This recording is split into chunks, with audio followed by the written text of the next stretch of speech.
And Cool Cats, it's the magic word. And today we are doing the final 2 entries into our Figure of Destiny cycle. So let's get into it. So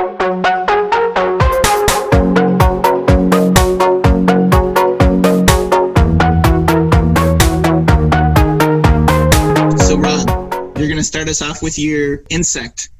Oh, yeah. So this was the very first card I actually designed in this cycle, because when I was thinking about just the whole planning of designing these 4 cards, I wanted to start with black-green because I thought that would be the easiest way to start.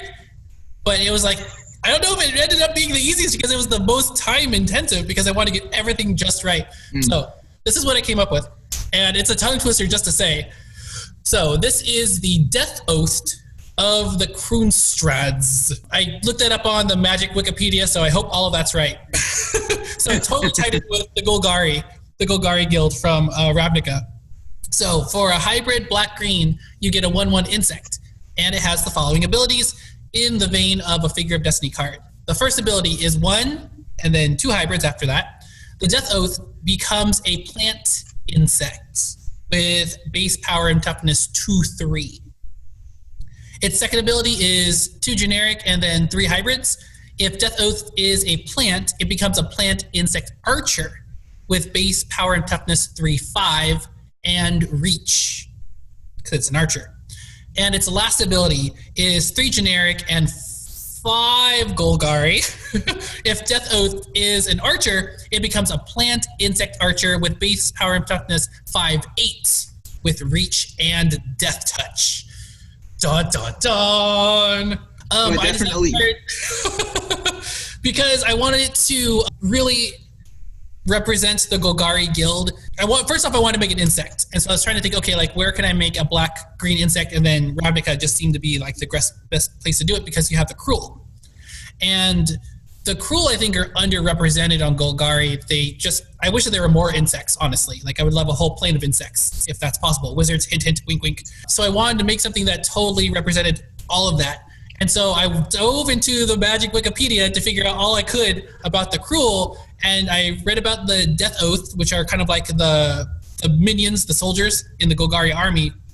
And then you have the Kroonstans, which are like the elites, like Golgari kind of insect people in that guild. So I wanted to make something that grows and just becomes like the best warrior that could exist. And if you get to the last ability, you get this 5/8 with reach and death touch that can take out so many dragons on Ravnica. I think like Niv Mizzet, like you don't want to cross paths with this guy. You're gonna die again.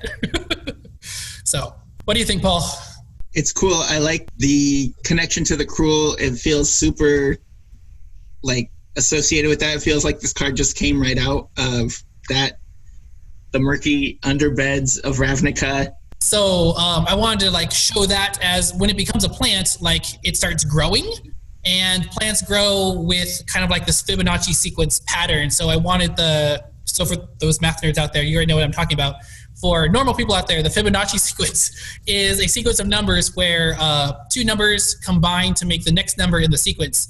So it begins 1, and then 1, and then 1 plus 1 is 2, and then you get 2, 1 plus 2 is 3, and then 5, then 8, and then 13, and then 21. And so since this becomes a plant, I wanted to grow in that pattern. So the abilities grow, so you have 3, and then 5, and then 8, and then even the stats grow. So it's a 1/1, and then it becomes a 2/3, and then it becomes a 3/5, and then it becomes a 5/8. So I wanted to incorporate kind of like math nerdiness into it too. So you're talking about Fibonacci sequence, and I think this is a pattern that you see a lot in nature, which I don't know that much about it, but I think like that's the whole point that you want to make. Like it's tied, everything is tied together. Oh yeah. Like I wanted to put so much into the card. Like I wanted, when you're looking at it in your hand, I want you to see the patterns. When you're having it on the battlefield, I want it to grow in like a predictable way. So I don't know how predictable the Fibonacci sequence is, but but I wanted to give you something to not only feed like your play, but also to feed your mind, because it's kind of like just a lot of cool little connections in the card. It is cool. It's like a work of art. All right, Paul, what did you make? So we're getting to the end. I did not plan to have this card be our last one, but we have the beginning of the end. So this is a 1/1 Shaman. So for the first hybrid, beginning of the end becomes a 1/1 Spirit Shaman with Death Touch. So just a little way to defend itself. And then for 3, if it's a spirit, it becomes a 1/1 Scion now. It's still a 1/1 though, so it's still very fragile. But if you can keep it alive long enough, you can pay 5, and it becomes an 8/8 Spirit Avatar and gains Trample and First Strike, and it's called The End. That's going to end games for sure. Dang. Okay, does it keep the Death Touch from its first ability in its last iteration? It does, right? Yeah, I think so. Oh my gosh, so it has First Strike and Death Touch on an 8/8? Uh-huh. Dang. Okay. But it's a 1/1 for a while, you know? You got time to deal with it. Oh my gosh, yeah. Like, you definitely want to protect this as much as possible.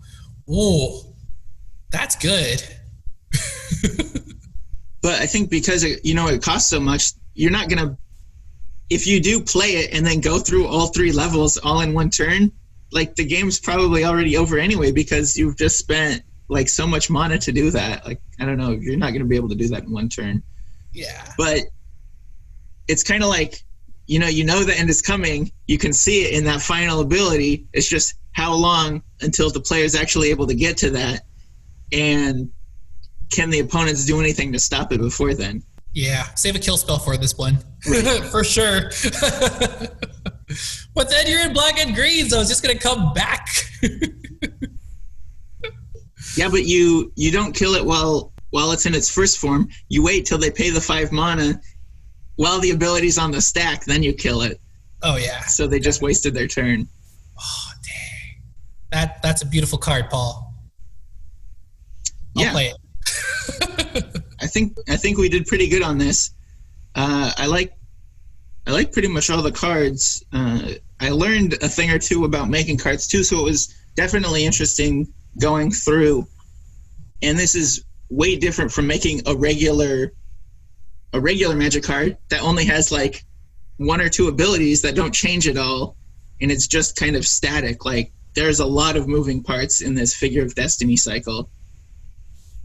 Yeah, because I was torn designing these 4 cards whether to stay true to the pattern, to like kind of like the precedent that Figure of Destiny set. So having 3 abilities, have them go from one to the other to the other to the other, or is it time to innovate? Is it time to go ahead and change it? Are you staying true to the design of the first card if you're making tweaks as you go? So it gave me a lot to think about, honestly. For sure. That's it. Let us know if you liked these cards. Let us know if we should ever start working on the Guardian of the First Tree cycle, because that's another one that can exist. We might have to take a break for that one. Anyway, I will see you in the future.